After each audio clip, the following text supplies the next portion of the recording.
begrep og ideer og regler og prinsipper som har egen liv i forskjellige regimer som har å gjøre med de sektorer som er regulert. Så det er ikke noe en måte. Det er veldig mange måter å forstå bærekraft. Ja, det er det. Så vi har egentlig som mål i forskningsgruppa mi her på HI å ta et sånn dypdykk ned i operasjonaliseringer av bærekraft. For å se på en måte hva er det vi bør ta tak i fra den biologiske siden, på en måte, for å komme litt mer i inngripen med det som skjer langs andre faglige akser, på en måte, og i forvaltningen. Ja. Ja, men det er altså spennende problemstilling, fordi det også sub-regions to open sea and large marine ecosystems, and all the way to the Arctic Ocean and a Pan-Arctic, in a broad Pan-Arctic perspective. So we'll cut across those scales. We'll move from coastal waters into the Arctic Ocean, and we'll see that as we move up in scale and move further north, what will happen is that the governance and management regimes that will help us perform the integrated management that is necessary to deal with multiple stressors change very much in character. So we will begin with management with Lisa Björnsdatter Helgason, who is she's the director of the environment section at the county governor. So she's focusing on coastal areas in Norway, on also on freshwater and land, and has to deal with the challenges of dealing in an integrated, comprehensive way with multiple stressors, while regulations, directives often are somewhat fragmented. So we'll hear more about this with Lisa. And then following Lisa Bjørnsdatter, we will have Mette Mauritzen from the Norwegian Institute of Marine Research joining us on Zoom from Bergen. And Mette's work with large marine ecosystems, Norwegian waters, the Barents Sea, for example, and she has been engaging in advice on this specific topic of cumulative risk, on the integrated ecosystem assessment, so the science needed to inform decision-making, but also in trying to develop both the tools, the products that decision-makers need to embrace and use, and trying to harmonize across areas, for example, within Europe, in dialogue with ICES. The speaker following on Mette, which has a national, transnational, in the Barents Sea, we are in transboundary waters between Norwegian and Russian waters. So following Mette, we will have Rolf Rødven, who is the executive secretary at AMAP. And Rolf will bring us in the northern region of the Barents Sea into the Arctic Ocean, and then we'll open up to a Pan-Arctic perspective on our session. And then closing the sequence of presentations, we will have Vito De Lucia again coming in from with Zoom today. And Vito deals with he's director of the Norwegian Center for Law of the Sea at UiT, the Arctic University of Norway. And he will help us, he will guide us and navigate us into the governance of the international waters, so a very large scale, into the Pan-Arctic perspective. What challenges we have at the moment with the governance and law, and what are the promising developments that we see. So this is well, I'm very pleased to have the panelists with us, the expert in the expert panel with us today, to discuss not only the challenges, but the solutions that we can now have either experienced or we see are coming when dealing with multiple stresses. So I'll move straight to the topic today. So we'll look into how climate change, pollution, so exogenous type of environmental stressors, together with harvesting and aquaculture and other human activities, jointly can both challenge decision-making. So we experience trade-offs between sectors, we experience area conflict between sectors. We also have the problem of environmental management and conservation and preservation of ecosystems and species. So this joint comprehensive look at ecosystems and at multiple sectors is then crucial. if we want to sustainably manage cumulative risk.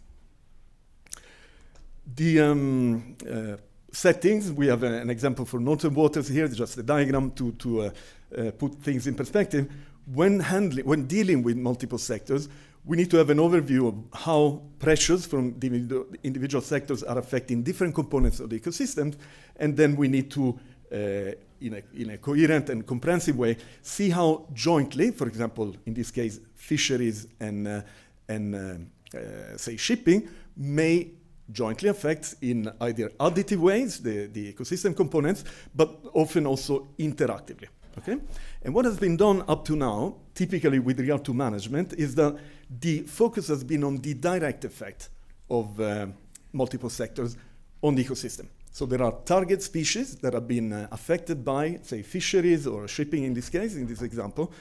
Sometimes both sectors may be affecting the one species. And then in light of the pressures and the sensitivity of species, so in light of information about what hazards, fisheries, shipping, for example, what type of exposure the species have to the pressures from the hazards, and informed by the sensitivity of species to those hazards, we can then be informed about risk. And when there are multiple sectors, we're talking about cumulative risk. So these are definitions. We then need to translate, and by we, I mean science, in dialogue with management, needs to translate the notion of risk into quantitative, semi-quantitative assessments, and these are integrated risk assessments. And we will see that, perhaps surprisingly for some of us, the integrated risk assessment models today are wanting, so we are struggling with developing tools for management, and that has to do with the science management interaction. So given the multiplicity of stressors out there, what we do need, so one ingredient of sustainable management of cumulative risk is integrated management. So looking at cross-sector management, and we will see today that fragmentation of governance and management, they challenge this cross-sector perspective. Okay, so within the FRAM program CLEAN that is supporting, it's sponsoring our side event today. The FRAM Center program CLEAN deals with the science and management of multiple stressors, and this issue of fragmentation is central to the work package that deals with management regimes, and how to deal in an integrated ways with multiple stressors. The next challenge is the fact that we're dealing with systems, ecosystems, so we need a systemic approach because species are not disconnected units. They interact with each other, they are linked. Here we show a food web representation, a network representation of our ecosystems, and when indirect effects are involved, we have to engage in systemic perspective. So we need to look into ecosystem approaches to management if we want to succeed. Okay, so integrated management, looking at multiple sectors at the same time, ecosystem approaches to management, these are all ingredients we'll discuss together today. And then finally, we have the problem of climate change. I said challenges and extreme weather today, these are things we're getting used to, but we're not necessarily already full way with regard to, for example, adaptation, so climate adaptation of management that is developing within sectors, fisheries, oil and gas, shipping, but the integrated perspective on climate adaptation is not there. Okay, so that's another challenge we have, and we know that climate change not only impacts the species, the ecosystems directly, but it also interacts with other stresses so that this cumulative risk is being compounded. That's another challenge that we have and that needs to be resolved. Here we show just one little example from CLEAN results. So that's a recent result showing the coast of Norway. And so we see that along the coast of Norway in early years, in the 90s, biodiversity of fish in this case was relatively low, higher in the south, lower in the north. And these are expected patterns of biodiversity at the biogeographic scale. Now, in the last 10 years, this has changed very quickly. Species have moved north into our areas. And we see the coloring in red of that map, showing that based on our most recent results, there's more than a doubling of species richness along the coast of Norway. So we see many new species moving in, and management needs to adapt fishermen need to adapt. We need to adjust. Society needs to adjust to these changes, which have a speed and magnitude that surprises us scientists pretty much every time we try to look into these issues. So adaptive management is the last ingredient needed to address sustainably the management of cumulative risk. We have the three ingredients now, so we need what needs to be done and how, but we have challenges with regard to governance and law. We have challenges related to the management itself, again being fragmented or pulverized, not only across sectors, but also for different regions and at different scales. That's why we're covering different scales today together. The challenge for a science-based integrated management nowadays is really to ensure the dialogue between scientists, managers, stakeholders out there, establish a co-creation of management solutions together, and ideally move into nature-based solutions that are promising and help solving, for example, the aerial conflict that we have, but also the risk to the ecosystem. So I conclude, we need to deal with a number of challenges, and we need to progress in order to sustainably manage cumulative risk in our Arctic ecosystems. There are three main themes we're going to cover today, because these are both in our perception, but generally, some of the big issues that need to be solved if we want to make progress. So one is the issue of fragmentation that affects not only governance and management, it affects the scientists who are dealing with specialized tasks. So if I work with fishery biology, I focus on fisheries and target species, fish, okay? And I forget other parts of the ecosystem, while colleagues working on oil and gas, for example, may have to focus on benthos. Now, this is not helping when we want to have an integrated, coherent approach to cumulative risk. Climate change is another big challenge. We've seen one simple example, a small example. We will have more with the expert panel. And then finally, the science-based management, how to ensure the dialogue, the communication between science and management, not only locally, where we know it works. So co-creation does work at the local scale of a fjord, for example. We have a success story there. But as soon as we move over to the regional scale that Lisa Björnsdotter will introduce to us, or even more challenging, let's say, the large ecosystem, marine ecosystem perspective, or even more challenging with Rolf Rödven and Vito De Lucia, the international water and Pan-Arctic perspective, we see that the idea of co-creation and tight dialogue between science, policy, management, and governance is simply not yet fully established. Okay, so as I said, we will have a transition now with the speakers, with the panelists. We will begin with Lisa Björnsdotter, who will tell us more about these local and regional scales of management of cumulative risk along coastal waters, and then we'll move to Mette Mauritsen on the national perspective, the Barents Sea and other national waters, and then beyond that with Rolf Rödven on climate pollution and governance and management in the Pan-Arctic perspective, seen from the AMAP side, but also seen in a international, with regard to international considerations. And finally, Vito De Lucia will guide us through the law regulations that exist and the ones that are coming to help us deal with this challenging problem of sustainable management of cumulative risk in our North ecosystem. I look forward to the speakers, the presentations, and I look forward to the discussion and engaging in discussion together to make progress on these issues. Thank you. So please, Lisa.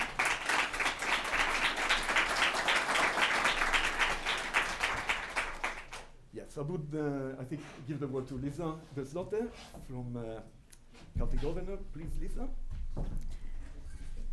Thank you. Just wait for my presentation.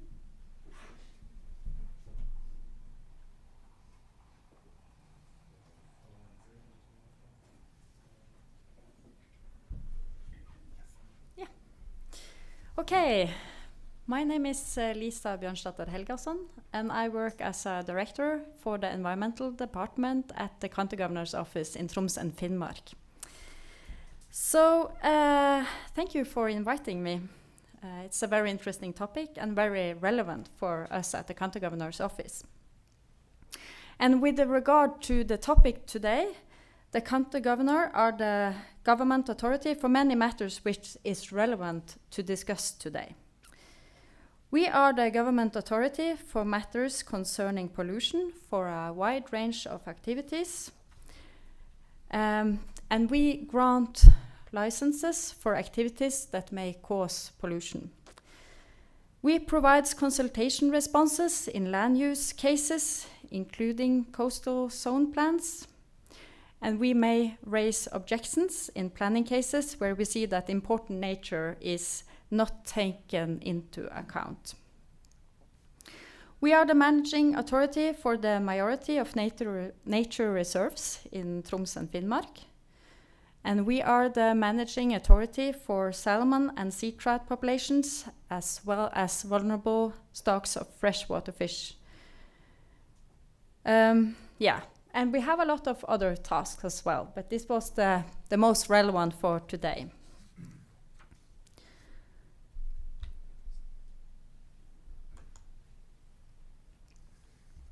And together with climate change, the biggest environmental challenge in Troms and Finnmark is nature loss.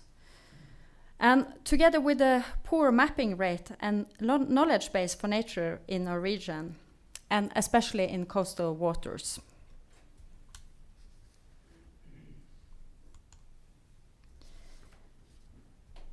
And the most important reason for loss of biodiversity in Norway is that the habitat of species are being degraded or lost as a result of land and sea use.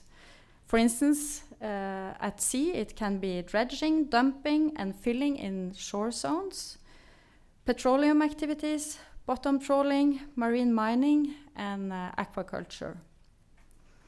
And in the latest official review of the state of species in Norway, the Norwegian Red List from 2021, it was shown that we have 2,752 threatened species in Norway. And out of these threatened species, 9 out of 10 of these are threatened due to various types of land use changes.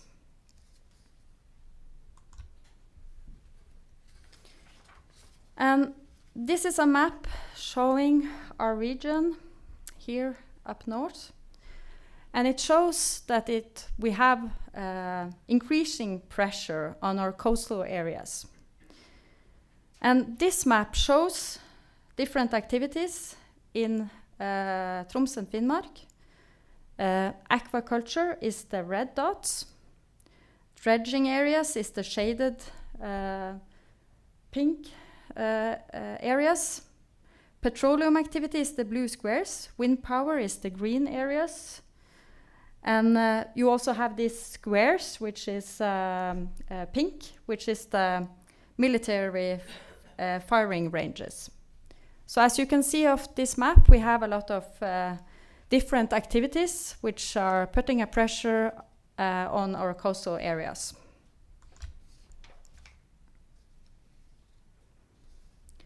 And the increasing pressure on the coast is concerning.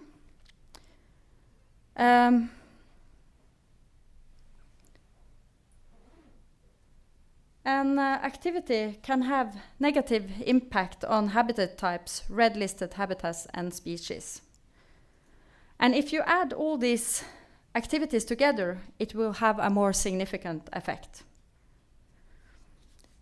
And on top of that, you have other factors, such as climate change, other types of pollution, alien species. And we do have very poor knowledge of nature values along the coast. We have also very little knowledge about the coastal ecosystem's resilience. And this is challenging for coastal management.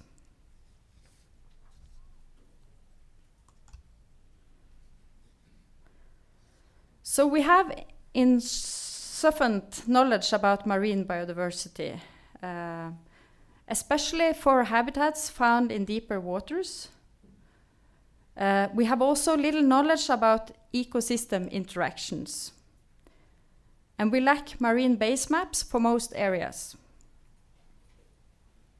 And we have insufficient knowledge about the effects of emissions of nutrients, particulate matter, and other substances on many habitat types in our areas.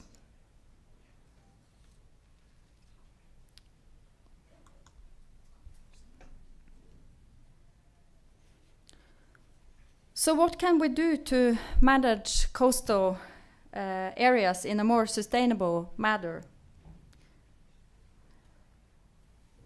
Knowledge about marine biodiversity is crucial and important.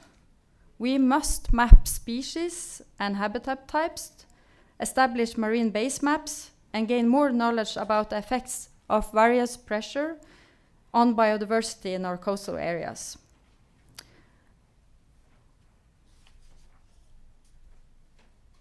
And we must have a focus on the total burden of multiple stressors, including climate change. And I think that we have too much of a sector focus in coastal management. And we have to work more closely together in order to look at all activity together.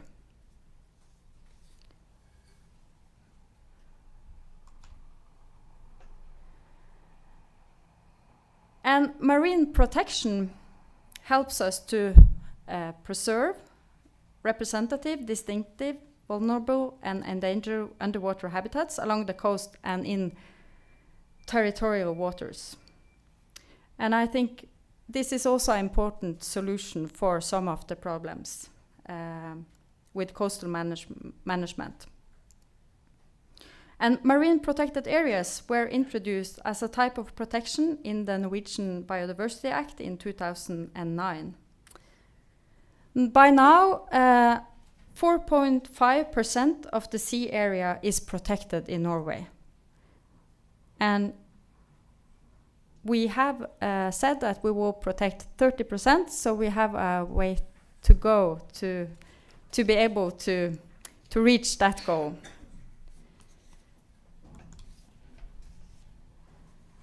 And here is a map of the 36 different suggested marine protection areas in Norway.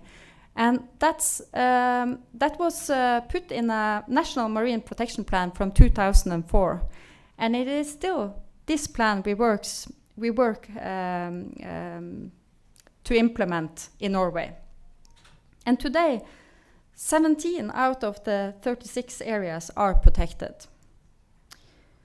And we expect that the processes for all the 36 areas will be initiated within this year.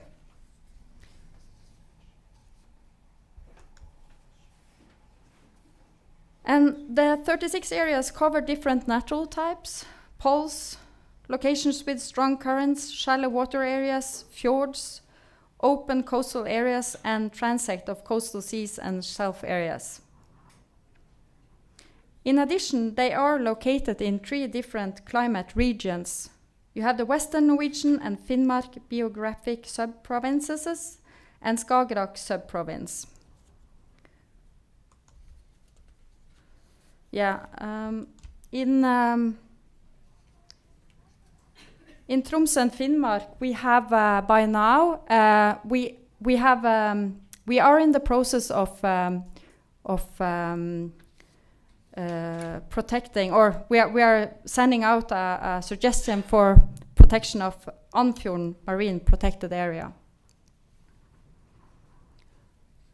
So we are working with this area now, and the good thing about this work is that we have had resources to map this area. And Bleikdjupet is one of Europe's largest underwater canyons, and it has really big depths. And at Steinavær, there is one of Norway's finest and best preserved coral reef. And in the innermost part of Andfjorden, we have found one of only 5 known bamboo coral forests in the whole world. And the coral algae that surrounds Meløyvær and Krøttøya is of the size that is unique in a European context. And this is very important knowledge for everyone, that we know what kind of nature values we have in our fjords. So this work with the marine protected areas make sure that we get more knowledge about the coastal areas and that we are able to protect them from pressure from activities. Yes. Thank you. Thank you very much.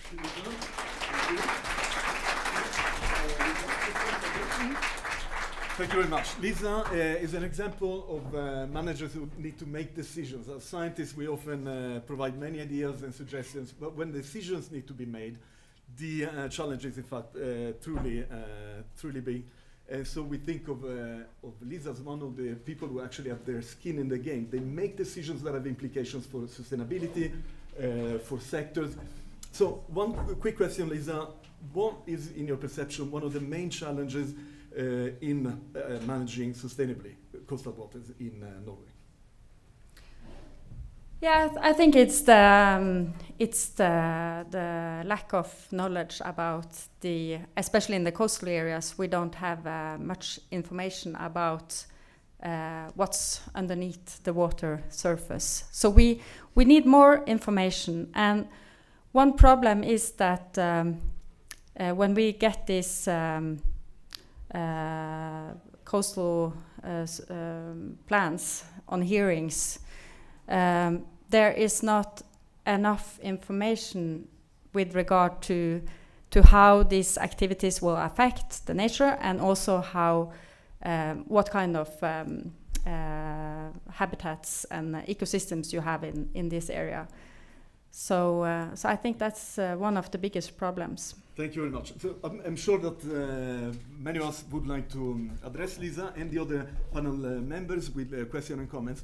We will have a discussion by the end of the sequence of presentations. You will see it's important to now follow the 4 presentations across scales to get an overview of the challenges and solutions that are being proposed. And then during the panel discussion, we will have an open dialogue with everyone. So please, if you can wait with comments and questions to then. I'll give the word to Mette Mauritsen. Mette will join us digitally. So I see her slide is already up here with us. So please, Mette. Yes, thank you, Raoul. Can you hear me? Yes, we can hear you.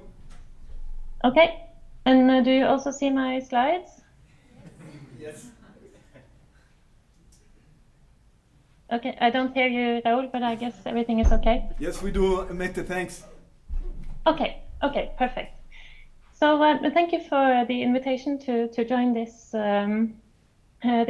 session. This is a topic that we are very much focused on also here at the Institute of Marine Research. And I'm Mette Mauritsen, I'm the head of research at IMR, and I will talk a little bit about climate change, anthropogenic impacts, and ecosystem-based management of high-latitude ecosystems, and then focusing on Norwegian seas. So moving slightly away from the coast and into the oceans, but still with the same challenges that Lisa just talked about. And so in our oceans, we have well, they are very influenced by warm Atlantic water masses flowing in from the south, and then meeting the cold Arctic water masses in the Barents Sea in the north. So creating very strong temperature gradients that influences the systems and system structure and dynamics. As Raoul already mentioned, our northern areas is a hotspot for warming. This is surface to air temperature trends. And this has also consequences for the warming of the water masses. So we have several processes that contributes to the warming of our water masses. The first is the inflow. The inflowing water is warmer than before. But also we see less cooling of the water masses as they flow northwards due to a warmer atmosphere. And in addition to that, we have some positive feedback mechanisms in the north that speeds up the process. The result is declining sea ice extent, and sea ice is a key habitat in our northern areas. But as we can see, we have had a few years now at the end of this time series where the system has cooled a little bit, and we also have seen an increase again in the sea ice extent. These changes in the physical conditions have also many biological consequences. I would just mention a very few ones. First is that we see an increased primary production, so the system becomes more productive when there is less sea ice. But we also see that the system is reorganizing. Raoul showed an example from the coast, and we see the same in the Barents Sea. For instance, that the red boreal warm water fish communities, they have been expanding in the Barents Sea, whereas the cold water Arctic fish species in the fish communities in blue, they have been contracting. But we have had a few colder years, and we see some signs of a reversal in some of these trends during these colder years. For instance, in krill densities, krill increases when the system is warm, and it may decline again when the system is cooling. And we have also seen some changes across the Arctic fish species that they might be expanding again when we look across many species. But you see our challenges when assessing climate change impacts on these ecosystems. We have often very short time series, we have high variability, and our conclusions are always associated with high uncertainties. And that is challenging when providing advice to management. Another set of biological consequences is the effect of our commercial fish stocks, so the fish stocks that we are so dependent on. So we did a climate vulnerability assessment. What came out of this assessment is that we have commercial stocks that are highly vulnerable to climate change in the North Sea and the Barents Sea. That's the red dots and quadrats. Whereas you can see that the majority of these points are actually green, and that's stocks that we expect will benefit from the warming. And that includes, for instance, the Northeast Atlantic cod, which is one of the biggest cod stocks in the world. I also took part in this work, and I thought it was a very thorough work, but at the same time, it feels a bit frightening to provide this map to the managers, because they could look at the map and have the and get the kind of opinion that we think that climate change will all benefit us. But we know that climate change comes also with surprises, and perhaps one of the surprises is this declining recruitment of cod. We don't understand it. When we look at the climate conditions, the conditions should be good for cod, but still the recruitment is declining, and it could have something to do with changing ecosystems. It's not only climate that are changing our systems, and Lisa also mentioned it. We have a lot of human activities in our marine ecosystems, and they are increasing. These are global graphs showing that, especially from 2000 and forward, there has been almost an explosion of activities at sea. And we see the same trends also here in Norway. In Norway, we have cross-sector management plans to manage both the cross-sector activity and also responses to climate change. These plans are, so we have one for the Barents Sea, one for Norwegian Sea, and one for the North Sea. They are led by a steering group of 10 ministries. And we have 2 advisory groups, the monitoring group and management group, where scientists and managers sit very closely together and collaborate on knowledge production and on advice on how to move these management plans forward.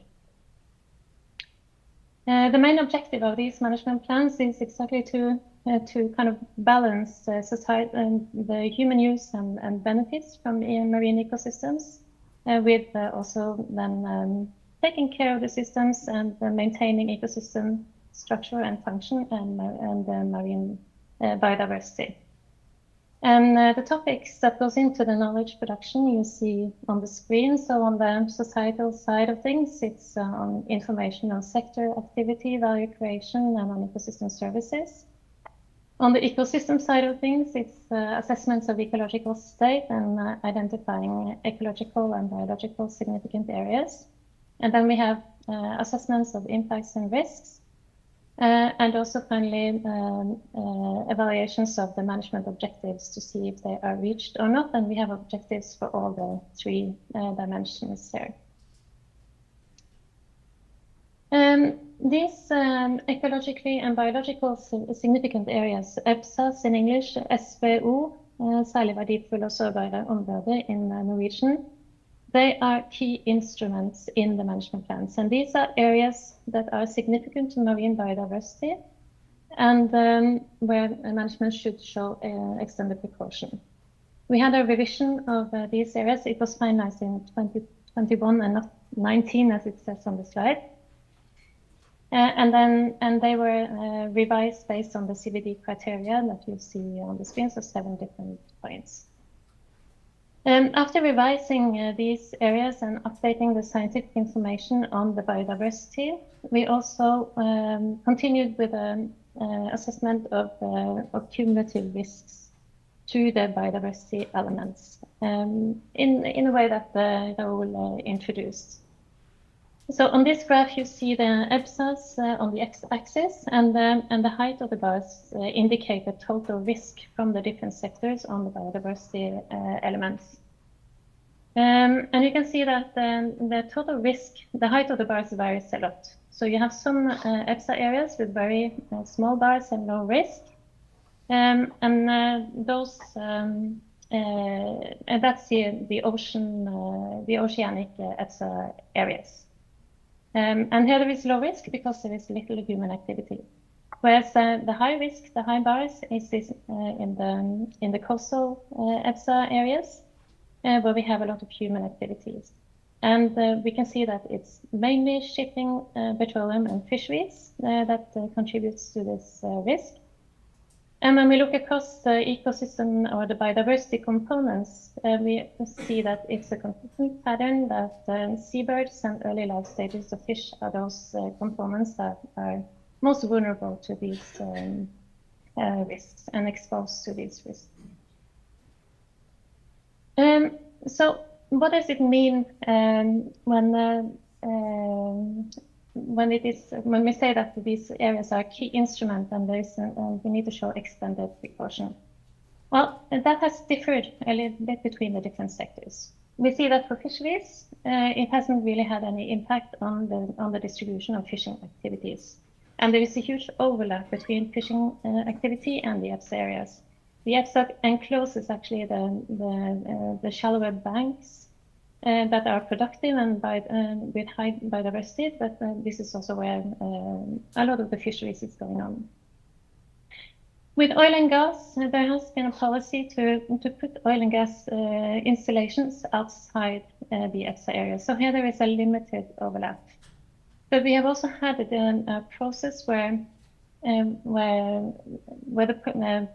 the politically defined ice edge that defines the southern boundary of these northern EBSAs, that the political defined ice edge were placed north of the scientifically defined ice edge, expanding, limiting the EBSA area, and expanding the area that is available to the petroleum. A little bit complex. And then we recently had a process for identifying areas for offshore wind.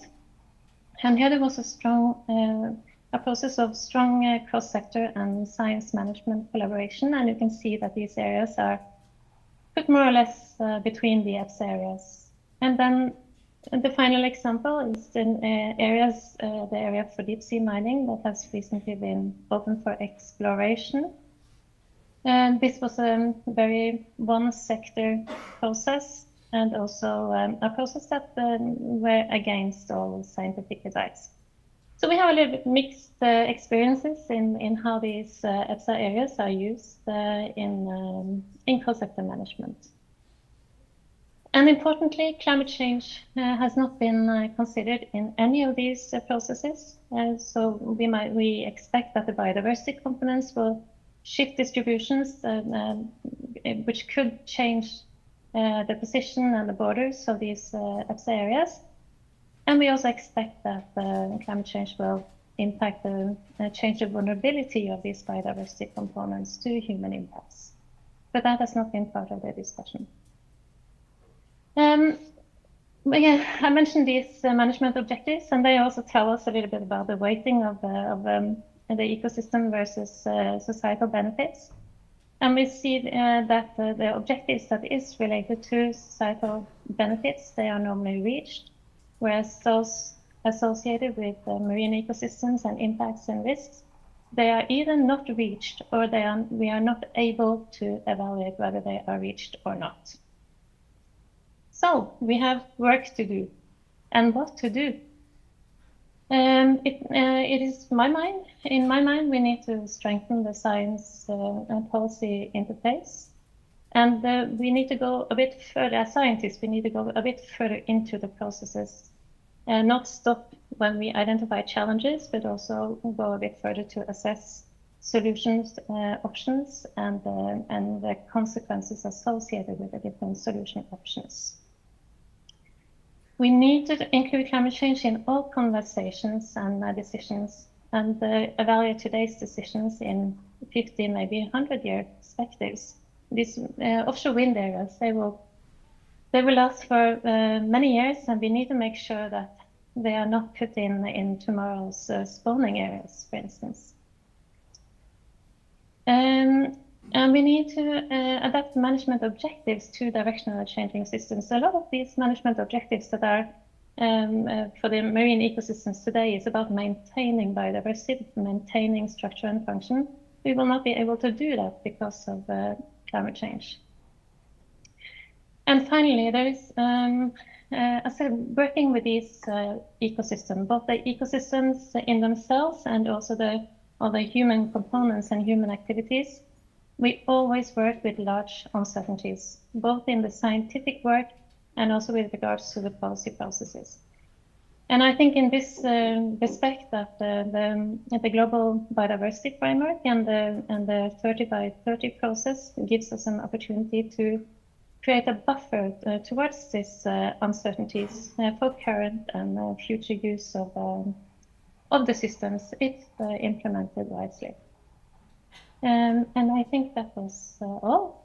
Thank you very much for your attention. Thank you very much, Mette.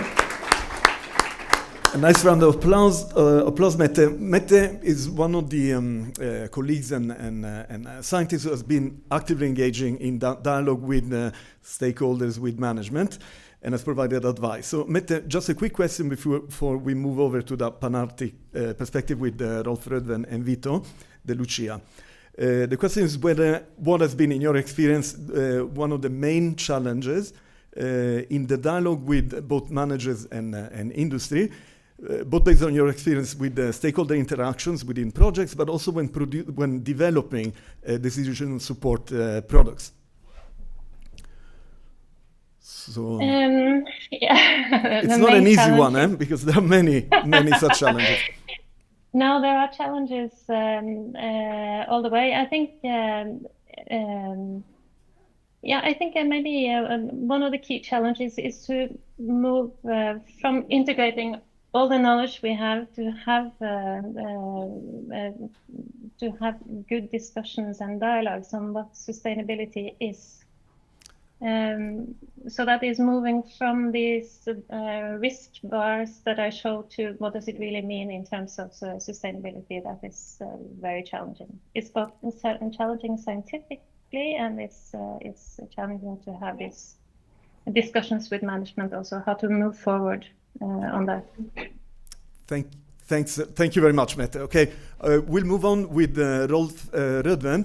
Executive Secretary of AMAP, and we're moving into international waters and the Pan-Arctic perspective. Thank you, Rolf. Thank you, Raoul, and good morning, everyone. And what a morning it's been, eh? When you wake up and you find yourself isolated on an island, which is not the Tromsø Island, so it makes it much like an adventure just to get here. And I guess that's what we can call the Arctic Winters version 3.0. And we will see more of those coming, and I'll come back to that in a minute. I can see my slides now. I hope you can see them soon.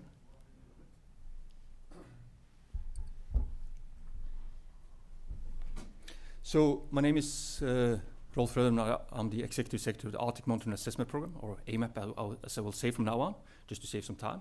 And we're a working group to the Arctic Council. And today I'm going to talk a bit about the work we're doing and why we're doing it. I'm going to talk about the Arctic and those issues we've been hearing about in a more pan-Arctic scale, what's going on there, and why it's important, both for those living there and for international regulations. I'm going to say a bit about how that has influenced the regulatory mechanisms internationally, and also to present some of the success stories, but also to present where it has failed. And that's where I'm going to end, to bring on discussion. So first, since 1991, AMAP has been monitoring and assessing trends and levels of contaminants in all compartments of the Arctic environment, as well as climate change, how it affects ecosystems as well as societies of the Arctic, including how multi-stressors interact to affect both ecosystems as well as human health. Because we have to remember that in Arctic ecosystems, humans are a very important component of the ecosystems. It's not, you can't separate humans from ecosystems. So the way we do it is we do make scientific assessments, we peer review. Those are condensed because we do know that it's very hard to make policymakers read a 300-page report. So we condense them down to summary for policymakers, which we kind of put 300 pages into 20 pages in layman's language, add on some recommendations, and you bring them forward to advise in our case, the Arctic Council through the senior Arctic officials, but also the international regulatory communities like those bodies under UN Environment, so the Stockholm Convention, UNMAT Convention, IPCC, WHO on World Health Organization, and so on. And also, the basis for doing this is to run a harmonized monitoring program to be able to compare what's happening on the Russian side of the Arctic, the Canadian side of the Arctic, US, and the Nordic side. Otherwise, you will just be comparing methods and not geographical differences.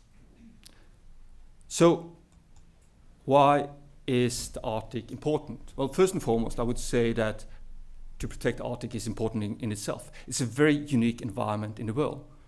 And of course, for me, it's a bit special. I could claim that I grew up in the Arctic, in the very northernmost part of Norway. So it means something to those living there. But also, it's a very important indicator for the global environmental state. And I'll come back to why. Well, for contaminants, the Arctic is kind of the canary bird of the globe.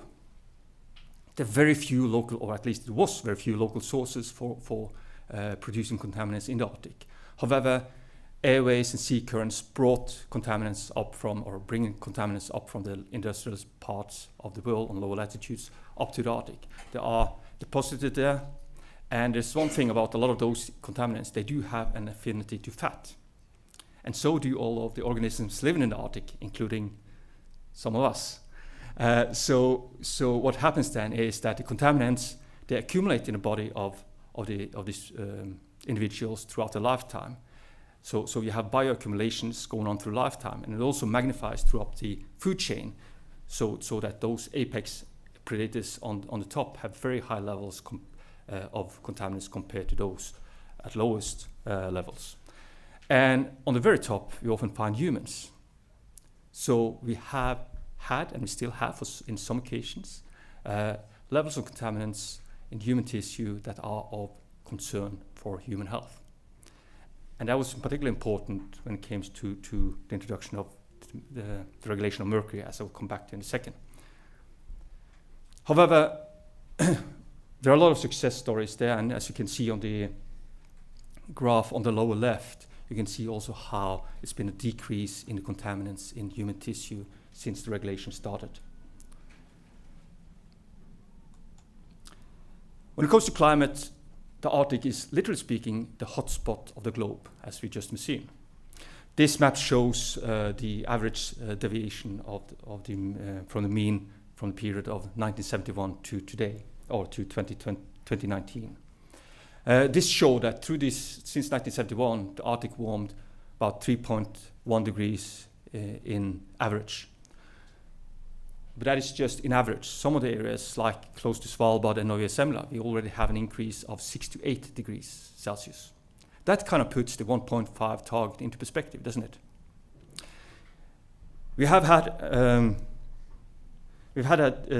increase in precipitation. So I just need to get my notes here. So there's 9% more precipitation. Most of it is taking place as rain, as we just experienced today. So less snow, more rain. The permafrost has been warming by 2 to 3 degrees Celsius. And as we just saw, the sea ice extent has since 1978 more or less halved. That caused some impacts on the weather systems in the north. And there's been a massive loss of land ice, in particular from Greenland. And the reason so in average we would say that the Arctic warms, we say 3 times as fast in our reports. We have others saying 4 times as fast as the global mean. And the reason for the speed of acceleration in the Arctic is what we call the Arctic amplification, where you have positive feedback processes going on. Sea ice disappears, leaves more heat into the ocean. It kind of speeds up the process. And those are those linear trends we've shown, but we also have those known unknowns, what we often call tipping points, where we have processes where you have very sudden change of the impact, and often in an irreversible way, at least on relevant timescales. And as you can see, those two figures are from 2 papers in Nature and Science from the last couple of years, and they show that of all those what we call tipping points, or more or less half of them do take place in the Arctic. So that is like permafrost thaw, it's change of boreal forest with increased wildfires, it's the sea ice disappearance and the Greenland ice sheet melt. And some of them are already starting to happen now. So who is this important for? I think for me it's very important to remind ourselves that even though we sit in what we call the Arctic capital, at least when you're from Tromsø, you call Tromsø the capital of the Arctic. Tromsø is very different from the Arctic in general. Most people live in larger cities like this. However, most of the settlements are really small, less than 5,000 inhabitants. and a lot of those settlements are located on permafrost, in particular in Russia, Canada, and US. And we do see permafrost thaw having devastating effects on those societies.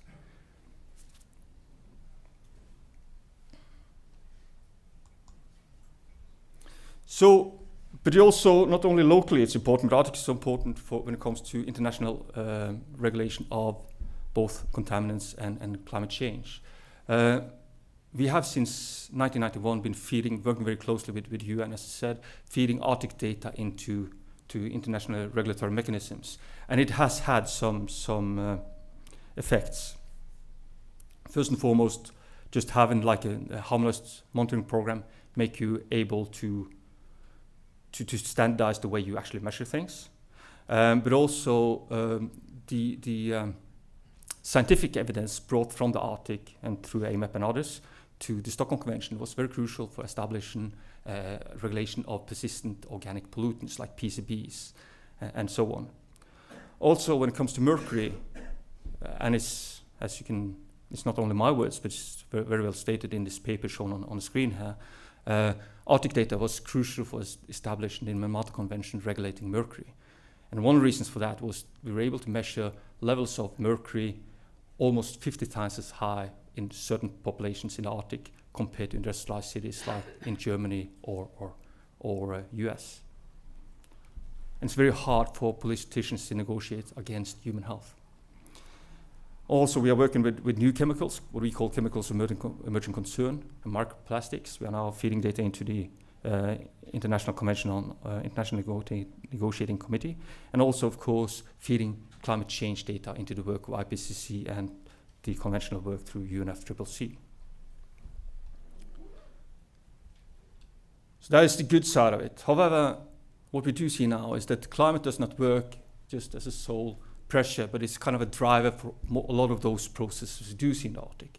Climate do melt glaciers, do melt sea ice, it causes permafrost, but that also causes a change in the regime of contaminants, because contaminants being deposited on glaciers or like PCBs being deposited in glaciers are suddenly released into the marine environment, taken up by marine organisms and brought up to the food web. Likewise, permafrost thaw releases and remobilizes a lot of mercury and metal mercury naturally bound or deposited there, and it melts and being flushed out in the rivers and through the rivers into the marine ecosystems, and we now see an increase despite regulations of contaminants. And this is like, for instance, what we do see for PCBs, those two groups of PCBs you can see there. It's measurements from a station in Iceland, where we can see the first period you see the effect of regulations, a very rapid decline, and then it kind of flattens out and it's even tend to increase. And that is probably due to that effect. So, just to lead up to the next session, for species living in the Arctic, they do not face climate change, contaminants, disturbance, but for them, it's all in one. So like for instance, the polar bear you see here, it do experience habitat loss due to climate change, but also due to tourism. It has a certain level of stress due to contaminants. It's, at least in some areas, it's hunted on. It faces invasive species, including diseases. There's changes in food availability, both through direct effects and indirect effects. And of course, climate change affects its thermoregulations, and also there's an increased activity. And that also pinpoints to an area where some of the international conventions have failed. Because if you read the conventions, and in particular when it comes to the Stockholm Convention, one of the aims when the Stockholm Convention was established was also to bring in interactions between climate and contaminants. But that didn't make it true. However, what we do see now, and now we do have tools to actually measure those effects, those combined effects, those interacting effects when it comes to the genetic markers of stress. So what we do see now is we do have a regulatory framework being siloed, while the impacts are across the silos. So we do have the UNFCCC doing regulatory work on climate. We do have Stockholm Convention, Minamata Conventions other doing regulatory work on contaminants, and we do have, as mentioned here, the Convention on Biodiversity. However, you are, as a state, you may be able to sign up and commit to actions for one of them, but maybe not the others. So there's no commitment in between those regulations. And that's kind of where we do see the large challenge for the future, to have a very throughout integrated management and policy process. And by that, I'll thank you for your attention. Thank you very much, Rolf. Just time for a quick question before we move to the last speaker. Vito De Lucia is waiting for us on Zoom. Rolf, first of all, thanks for the presentation. We said already we admitted that there is a challenge with communicating science, particularly to decision makers and policy makers. And I think Rolf provides a good example of how to do it. So summarizing complex information, making it accessible so that decisions are informed is not easy. But we still see a challenge in the Arctic. We see that, particularly for the Arctic Ocean, the scientific information knowledge, ecological knowledge is limited. And now we see that climate is changing. There is a transition in the ecosystem. So how do you see these challenges, for example, monitoring of the Arctic? That's a very good question. It could be a session on its own. But You're touching upon some of the very important things there. I mean, monitoring the Arctic has always been challenging. It's much easier now due to remote sensing and to technical tools and autonomous tools and so on. So we are a completely different world now. But still, one of the challenges we do have is what was actually the baseline when we started. It's a system under change, and as we've seen, like the change has started happening already in 1971 and so on. It's been a kind of profound change taking place. So we do have kind of limited understanding of kind of baseline or the original state. On the other hand, maybe there is no, I mean, taking all the like an original state or baseline is just one of the concepts you need to grasp there, but you also need to grasp the dynamics of what's going on. Thank you very much. So I'll give the word to our last speaker. Vito De Lucia will join us via, his slides will be available soon on Zoom. And as we mentioned, Vito De Lucia, director of the NCLOS at UiT, the Arctic University of Norway. He's deals with governance, law, and has been focusing, among many issues, on the biodiversity beyond national jurisdiction. So looking into international waters and how to deal with the integrated management of our ecosystems, Arctic ecosystems. So I give the word to Vito in a moment. We wait for his slides. And Vito can hear us? Yes? I can, yes. Can you hear me? Thanks, Vito. Yes, we can hear you. You are you're going to load your slides yourself. Oh, I'm gonna do it myself. Okay, sorry. Yeah, there are two options actually. There are two options, Vito. It could happen from here, but if you want to have control of the slides and shift, you should do it. Okay. Yes, just, thanks. So just a moment, as Vito. Yeah, we see your slides already. Thanks. You do? I see them. I see them from here, actually, from my position. There we see them. Thanks, Vito. I think you can start. I can start. Okay, thank you. So thank you, Raoul, for the invitation, and apologies for not managing to get across the bridge. It's been a complicated morning. So what I will do is I will be the last speaker, and I will benefit from the discussions and the presentation that has been going on so far. And I think already you can see like the nature of the challenge, at least in terms of how to regulate these problems. And we've seen it on the one hand, there is a clear indication that we need to address these problems in a holistic manner through integrated ecosystem-based approaches. And on the other hand, in the last presentation by Rolf, we're already starting to see how there's a problem of fragmentation, that it's evident in the way that these problems are regulated across the different typologies of environmental pressures. And what I will do, I'll bring it all the way up to the international level and talk about focusing on the idea of cumulative impacts and how those are regulated in relation, in particular, to the Central Arctic Ocean. And so addressing a little bit the question of fragmentation, and then on the other side, a recent process which has led to the adoption of a new treaty, which has, among other things, the function or the purpose or the hope to function as a coordinating mechanism to address some of these problems of fragmentation. And so this is a bit of a rhetorical question: is international law fragmented? Yes, it is fragmented across a variety of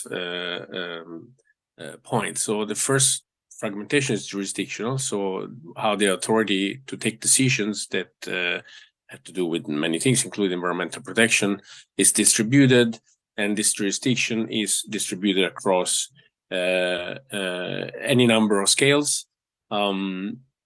And in the primary distinction is between the areas that are within national jurisdiction, which is where we've been discussing so far, and then areas that are outside of national jurisdiction, which is the focus of my presentation, and so you have this decision on how one can coordinate across these scales. And typically, international law is the instrument to address that. But you have also institutional fragmentation. You have very many different organizations that have any measure of authority to and competence in relation to specific issue areas. There is a geographical fragmentation, which somehow it reflects the jurisdictional one, but also often is at odds with it, because the geographical boundaries that we see are relevant from an ecosystem or an ecological perspective often don't match the jurisdictional boundaries that are relevant for politics and law. You have a sectoral fragmentation, which is that related to the subject matter that delimit the competence of a number of legal regimes and institution which has competence to adopt all sort of measures related to environmental protection. And then you have a substantive fragmentation, and that is maybe the trickiest part, because it relates to the way that certain principles that are relevant across the board in international law, the principle of precaution, sustainable development, even principle and or concepts like ecosystem approach or cumulative impacts are understood differently in the different legal regimes. And that creates frictions as to what kind of obligations one have in respect to the same principles in the different legal regimes where these principles are operationalized. And so these are all problems that widely recognized. In 2006, there was a report, the International Law Commission, that dictated or that addressed precisely the problem of fragmentation. Albeit the solution that was identified was very legal technical and addressed very little the fundamental issues at stake. But just to give you a visual representation, this is an incomplete map of all legal regimes and institutions that are relevant for the regulation of activities at sea, not all specific to the Arctic, but many of them relevant. And then there is a number of other important legal regimes and processes that are relevant. So in order to have a holistic management of human activities at sea and in the Arctic, you see that there is an enormous amount of coordination that needs to be in place. And so after discussing briefly the issue of fragmentation, and then I wanted to then focus on here. Use of course a little bit of a funny way to introduce the theme. One treaty to rule them all. It's not even an accurate question, but there's been this new treaty adopted in June in 2023. It's not yet entering into force, although the expectation is that it will enter into force within a reasonable amount of time. And it's a treaty which focuses on the conservation of marine biodiversity in areas beyond national jurisdiction. Then it includes a significant part of the Central Arctic Ocean. Okay, and one of the objectives in terms of the way it should fit in the overcrowded landscape of international law is that it should function as a coordinated mechanism for sectoral regimes and also fill the gaps that, despite the many regimes already in play, there still are in relation to important issues related to marine environmental protection, such as, for example, the legal basis for adopting marine protected areas in the Central Arctic Ocean in areas beyond national jurisdiction. So this treaty, this is just a photographic documentation of the moment where the treaty was adopted after many, many years of study and negotiations, around 20 years, give or take 1 year. And it covers areas beyond national jurisdiction across the globe, as mentioned, and thus also in the Arctic. And in the Arctic, there's two main jurisdictional zones that are covered: the Central Arctic Ocean, so the water column, which is the map on the left, or maybe on your right, and then the ocean floor and deep sea bed, albeit that is subject to a number of sovereign claims. So the actual area in the deep sea bed, which will be subject to the jurisdiction of this new treaty, may, once the process of delineation be complete, relatively small. And it's the area on the other map that is not color-coded. And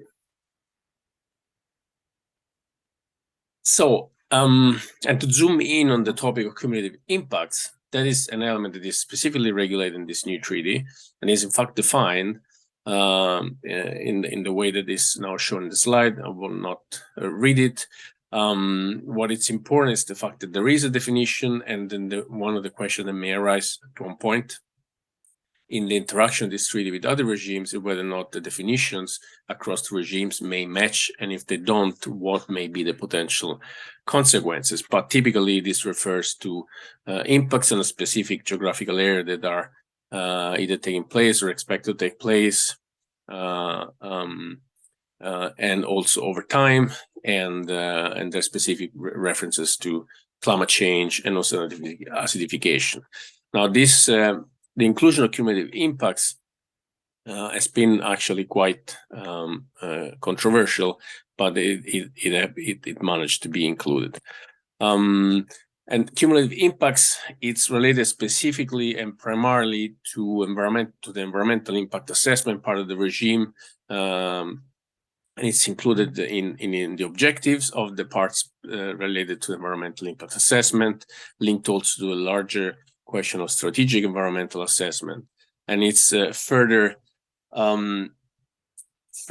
included in some of the operational provisions related, for example, the threshold for conducting environmental impact assessment, where cumulative impacts should be included in the initial analysis, and as to whether or not an assessment should be initiated.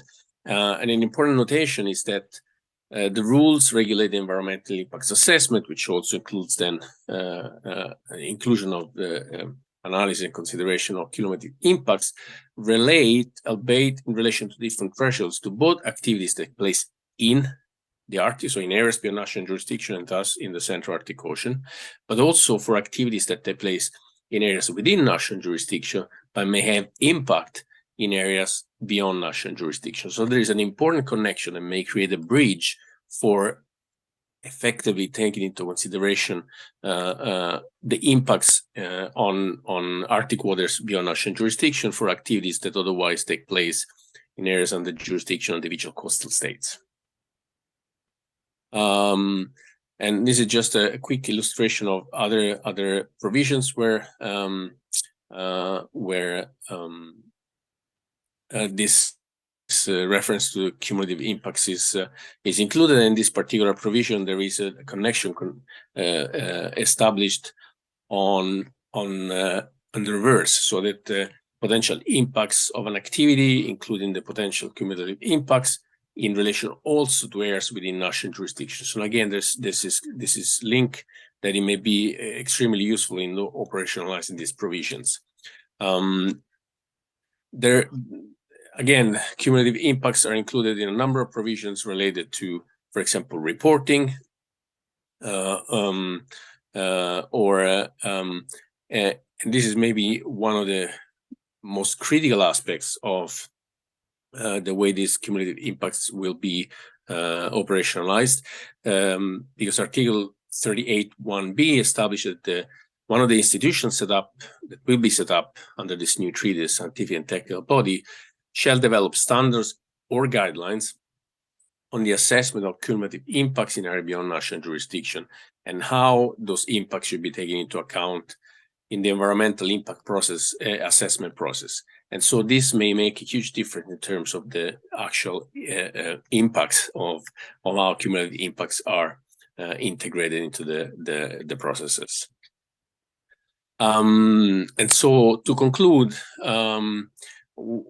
is this an integrity framework? Can this work as an integrity framework? And a parallel issue is that this treaty also regulates the establishment of marine protected areas. And this integrative function may also be found in one of the guiding principles and approaches that has been included in this treaty, and there's a clear reference to an ecosystem approach. And then the question remains here how the ecosystem approach may play into the way that the operational rules, including the treaty, will be actually found in application and implementation. And this is obviously an open question. The treaty is not into force, but it provides a number of hooks to which we can really try to address, at least in some specific respects, namely environmental impact assessment, a more integrated way of managing environmental pressures. And so one final remark is that the Central Arctic Ocean contains both areas within and outside national jurisdiction, which continues to pose challenges in terms of how that is regulated, because it would require both coastal states action and international legal implementation. And so the question remains, do we have here before us an integrity framework, and to which extent that can work? So this concludes my presentation, and thank you for your attention.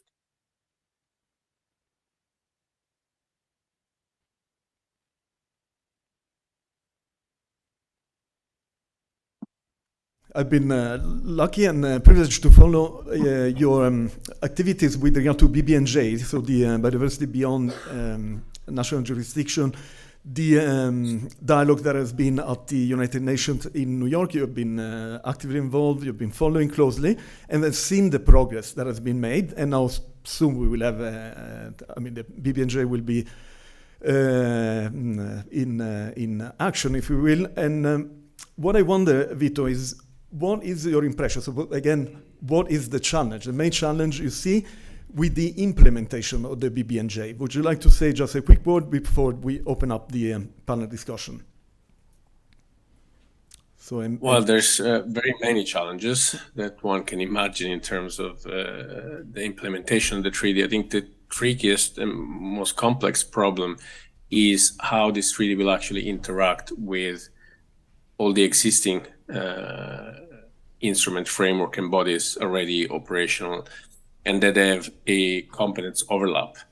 And this has been an issue, complicated negotiations since day one, and it's addressed through the principle that this new BBNJ treaty should not undermine all these other instrument framework bodies. And there is, within the treaty, some ways in which this interaction should play out, mostly delimiting the scope, the operational scope of the BBNJ treaty, so that if there is a conflict, especially with vis-a-vis fisheries, then fisheries body will maintain their prevalence or preeminence.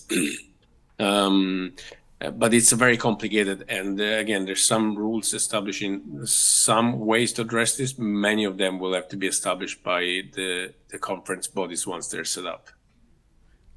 Thanks. Thank you very much, Vito. We now move into the discussion phase of our side event. We see we've been a bit of a experience, a slight challenge at the beginning today, as we said, due to the problems with weather. We now managed to keep almost in time, so we have another 15 minutes, plus we're allowed a few more minutes for discussion. And I think we will, the members of the panel that are here with us today will join me here on the stage. So we'll sit here and discuss with you the three main challenges. This fragmentation issue that is really making life more difficult if you want to have integrated forms of management, and then the climate change issue and the science policy interface. So we'll cover those three topics, but we open up for discussion and questions and comments. We have now a session that will allow direct input from your side, so from all the audience, all the participants here today, which is going to use a interactive app. So we can, for those of you who want to participate, you can pick up your mobile phone, and there is a Slido app that will be inviting us to answer a few multiple choice questions, and then questions related to the main topics that are open to your comments or your input. So please, if you want, you can use either the QR codes on the sides or on the flyers you found on your chair, or on the screen now. We see the QR code as well. So if you use that, you can participate and provide comments. I tell you, we had the side event last year, again, under the Clean Front Center program, where we received feedback from the audience for your kind input, and that input was then implemented in the research program. So we took the input, the feedback into account. So either through the Slido and the discussion today, or later by getting in touch with us at the Front Center for the Clean program, we very much appreciate input and feedback, because these are, as we said, challenging issues, so how to deal with cumulative risk. So I think we can join, please, Lisa and Rolf, we can here together. I may have to stand, actually, so I'll have to make sure that Vito and Mette can hear us. So we'll speak, thank you very much. On the microphone. So we have 3 general questions, one related to fragmentation, one to climate change, and the last deals really with the science-based management. And we'll start with the first, and I think Lucy Boutet, who's kindly supporting us and helping us today, will make sure that the interactive app, the Slido questions, will roll as well. So we start with the question, with the app, and I can read out the question about fragmentation. So the problem is one of essentially trying to decipher, to detect what has been the progress with integrated forms of governance and management. So given the challenges we've heard from both Vito and Rolf, but all the panelists, so given the fragmentation problem in governance and management, what is your perception of the progress that has been made? So I'll address first the panelists that are with us in person, and then the panelists on Zoom. But please, we will open up for questions as well from the audience. So there's a quick question to Lisa regarding fragmentation, and it's about whether policy directives that are now being implemented in Norway, for example, the Water Framework Directive for the coastal areas, whether those directives are actually helping to deal with integrated management, or do they represent a challenge in themselves? So finding ways of addressing those directives.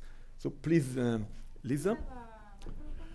We can, I think we should have one, coming now. Thank you. Thank you. Christian Palaretti is also helping us today and supporting, Thank you. Is it on, or? Yeah? Yes, we can hear you. Yeah, you were asking if this water framework directive were kind of helping to let's say bridge across sectors and yes. I think it's helping in quite many ways. It's gathering a lot of different sectors, municipalities. They have to work together in important questions regarding these managing questions in the coastal areas. But I think, and also this directive work have facilitated a lot of data and good mapping of data, chemical data and biological data, which is important for all the sectors to use. But I think still we have a lot of problems with including multiple stressors. That's the big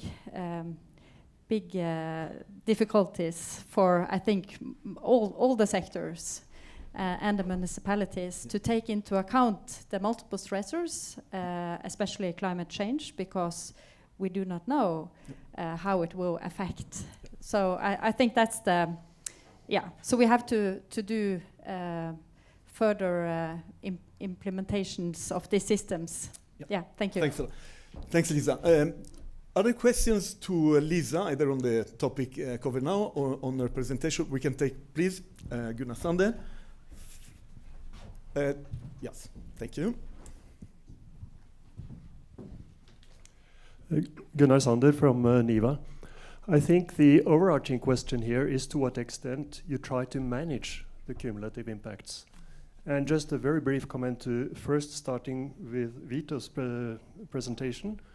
The BBNJ treaty does not try to manage the cumulative impacts. At the best, we can have assessment of cumulative impacts. If we move to Mette and to the Norwegian management plans, they really try to manage, and there is a broad attempt to ecosystem-based management. But the management challenge here is to what extent is this binding and leading to something that restricts the activities of the highly sectorized management system we have for the Norwegian oceans.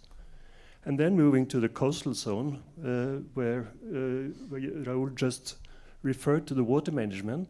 Well, the problem for Norway is that we have introduced an EU regulation, which in the EU system is supposed to be supplemented by another ocean regulation that is not binding upon Norway. So we have a half regulation which addresses a part of the ecosystem and which has very little binding authority on the sectors. So in the ecosystem, in the coastal zone of Norway, which is huge in a European context, we don't have neither attempts to manage cumulative impacts. My impression is that there is no attempt at all to assess cumulative impacts, and neither do the system have authority to manage the cumulative impacts. Thanks a lot. Thank you very much, Gunnar. I think Christiane will help us with the microphone. Thanks, Christiane. Thanks, Gunnar, for making clear this issue of governance may be in place. The BBNJ may help to have an overview of what's going on in the Arctic Ocean, but it doesn't necessarily help to actually manage or co-manage those sectors. So thank you, Gunnar. We have one quick question for Rolf. It's really linked to the first item that Gunnar presented. So is in your impression, Rolf, the approach to also what the Arctic Council and EMAP are providing, so an effort to provide an integrated perspective of the knowledge about the Arctic Council, has that progress, has that been in a way a solution to the challenges of multiple anthropogenic stresses? Thank you for that question, Raoul, and it of course depends on what it means with solution, but I would say that this, addressing what Gunnar just said, there's a difference in the way we were compared to some of the UN bodies, like if you look at the Stockholm Conventions or IPC Convention, their geographical scale is immense, but their kind of subject scale or the discipline they're looking into is rather narrow. Well, we try to work the other way around, so we do have very narrow geographical scale. It's still talking about the whole Arctic, but a more wide scale when it come to the different disciplines we integrate, and that may be complementary to the work we do, and that's part of the results we try to feed into those organs. I would say that, and I'm not just referring to the work we do in AMAP, but also we seen some slides from PAIM, and also CAF is very important when it comes to biodiversity, and we do see that, as I've shown also on my slides, that the Arctic data have been feeding into the regulatory mechanisms that have made some change, in particular on the international level, and that is due to, I mean, the Arctic has a very unique role because what's happening in the Arctic do have an international dimension to it, both when it comes to the actors up there, but also the sources of contaminants, sources of climate change, and that also have promoted a more integrative response from those actors. Thanks.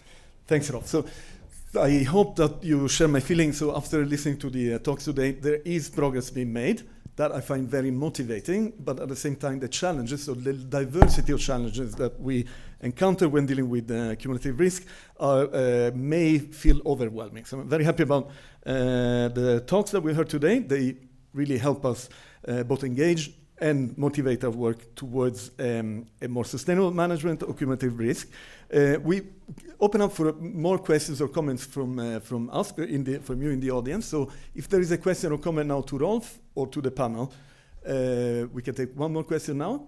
And if not, I would ask then Mette Mauritsen, who is following on Zoom. Mette, one last question about fragmentation. Vito already covered the BBNJ and its role in helping to deal with that.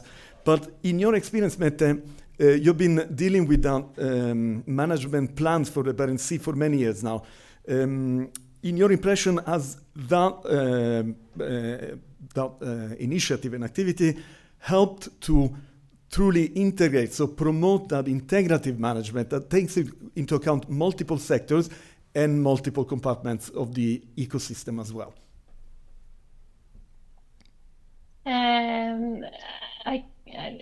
Yes, as I said, I mean, the consequence of the management plans has differed between the different sectors. And I think I forgot to say when I gave my presentation that I'm leading one of the advisory groups and a member of the other advisory groups. And I'm heavily involved in this work. So I'm wearing many hats today, both as a scientist and as part of these advisory groups. But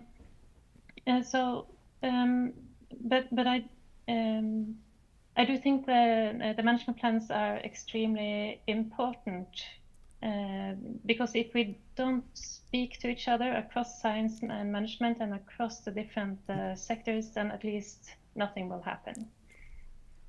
But we struggle in the management group to get into kind of the depth in discussions on how to balance the different sectors when there is in these areas where there is a higher risk of impact. So that is something that we are working specifically on now, which is interesting because it's challenging in many dimensions. It's challenging because we come from many different disciplines and perspectives, and we use different languages. So that's one challenge. Another challenge is that there is a lot at stake. I mean, if we give advice on reducing fishing activity in an area or reducing petroleum activity in an area, it has huge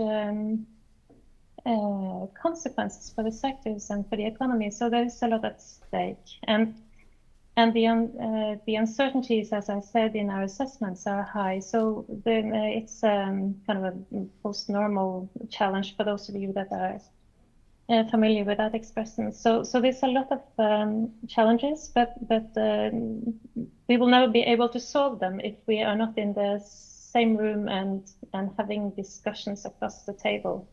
And we have that opportunity with the management plans. And that's why I'm so involved also, because I'm a strong believer in that brings us a way forward. Thank you very much, Mette. It seems that the management plus the ocean planning and the Barents Sea management plan, as an example, provides the needed arena for discussions. We have an arena where scientists, managers, the different sectors, industry can communicate, finally. But the next step of finding joint decisions that are, let's say, optimal for the sustainable management of cumulative risk is not that easy. And then again, back to Gunnar's comment on whether we are operating in terms of regulation, governance. But if there is little implications with regard to decisions made, then we still have a gap to fill there, essentially. But thank you very much, Mette. We can move on to the next topic of climate change. We see the time is going to be very kind to stay with us. A few minutes beyond that deadline. We had at 12:30. We've been told that we can keep a few more minutes the room. So We'll touch on that last topic of climate change. I think that's what's on the screen right now.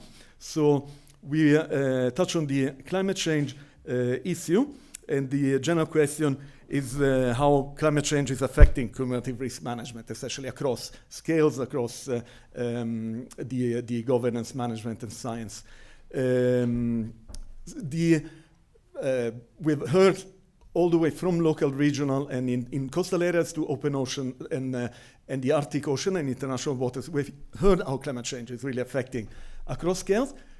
We know that climate adaptation in management is slow to come. So there have been political decisions with regard to climate adaptation, but then sector-wise, and that is, again, a problem of fragmentation, sector-wise, climate adaptation is beginning to happen, but we have no concerted dialogue, if you want, to try to do a climate adaptation at an integrated management level. That's something that is still not happening yet. So we can start with Lisa again, and we'll start with the panelists that are here with us today. So we start with Lisa on the regional scale. So how will climate change affect then biodiversity along the Norwegian coast? So how you were mentioning we don't have a good mapping yet, and now the mapping needs to be updated because there is change. So what is your comment to that? Thanks. Yeah, I don't want to go into details here. I think it's a lot of experts in the room here, but definitely climate change will affect the species composition in coastal areas, and as it has been mentioned today, Arctic species may move northward or disappear, and then you have these other species which could benefit from a warmer climate. For instance. Introduced species, such as one species we are aware of now in our region is pink salmon, and we think that it will cope better with the climate change than the Atlantic salmon. So that's one example. Yeah, so you will have a very different. You will have different ecosystems in the future, and I think that you will also have, as you have species moving northward, you will have they might reach areas which are more unsuitable for them. For instance, seabirds, and it could result in greater area conflicts in the future, because you have as we saw today, you also have a lot of activities which is planned for the future. So, thanks. Thank you very much, Lisa. I have a terribly difficult question. I prepared Rolf already. There is a very difficult question for Rolf, because now we move up to the Pan-Arctic perspective. So we are into the Arctic Ocean. And the question is, the IPCC confirmed that one of the big challenges of climate change is the compounding effect. So climate change essentially amplifies the effects of other stresses in place. It increases cumulative risk, compounds cumulative risk. And the question is, how can we mitigate that? So how can we find ways of reducing that additional impact? I can just provide a hint. So essentially, the idea is, are we bound to, say, put in place moratoria against fisheries? So we say, you cannot fish in these areas, in the Arctic Ocean, for example, in international waters, because the risk of a compounding, also of climate change compounding the impact, it's too high. So is there only the moratorium and stopping activities as the only option, or do you see other possibilities, nature-based solutions or other possibilities that could help us mitigate cumulative risk in the Arctic Ocean? Thank you, Raoul. And just to make my day a bit harder, I'll add another level of complexity to the question. And that is, we're talking a lot about how climate impact ecosystems, but there's another side to it as well, like how do the change of ecosystems actually feed back to the climate system? And that's, in my opinion, one of the major lack of knowledge we have today, like how much of the ecosystem change is actually dampening the warming, and how much is speeding up the warming. And like CO2 uptake by algae could be like a dampening mechanism, decreased albedo due to, talking about terrestrial ecology now, decreased albedo due to tickets to snow is accelerating the mechanism, and that is just to add another level of complexity. But it's the core of my answer. Well, the first and most important thing to do is to understand those dynamics, because you want to make sure. We always talk about impacts of climate change, but we do not always talk about impacts of climate policies or mitigation efforts, like how do they actually change the system, because that's another complexity we put into systems. So to know how, like a moratorium, for instance, would influence species distributions and ecosystem dynamics first is very important, I think. So the general basis is to have very strong evidence-based decision-making before going there. And then when a bit more concrete when it comes to your question, to me at least, a very important thing is to connect those dots, or to connect those tools, like when it comes to contaminants, connect policymaking when it comes to contaminants with policymaking when it comes to climate change and also biodiversity, to be able to kind of have a throughout and fruitful discussion of how you actually can do this in the best way. Thank you. Thanks. Well, you went beyond the challenging question and actually brought in one very important aspect of how to mitigate climate really through sensible management of Arctic ecosystems. I'll invite now Vito for one last comment. It's related to climate change and laws and regulations. So the law and regulation that applies nowadays and that will also apply in international waters opens up for nature-based solutions, area-based solutions like marine protected areas, networks of marine protected areas. And nowadays, these are intended as rigid, so fixed in place. Okay? Now, the problem is that biodiversity is changing due to climate change. And what I wonder, Vito, is are there opening possibilities with regard to law and governance to change that, to make, for example, MPAs more dynamic structures, or to think beyond the MPA level? So please, Vito. Thanks, Raoul. This is an interesting question. And so it is also not an easy question to answer. And generally, the model of MPA that is deployed in international legal regimes is as an element of dynamism, in the sense that there is always a process for monitoring, review, and then that may lead to some changes in terms of what are the actual measures in place, and maybe the extension, maybe the temporal horizon, but there isn't really any mechanism for a fully dynamic management of these questions. I'm told that in 50 seconds the breakout room will close. Yeah, so I may. It is. That's the deadline.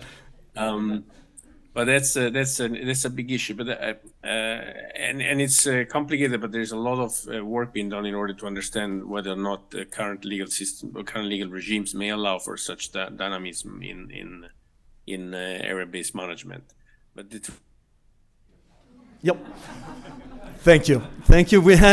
We had the feedback from Vito just in time. Thank you very much for staying with us beyond that original time, 12:30. Thank you very much for participating, and please provide further feedback beyond this side event and enjoy the Arctic Frontiers conference. Thank you very much.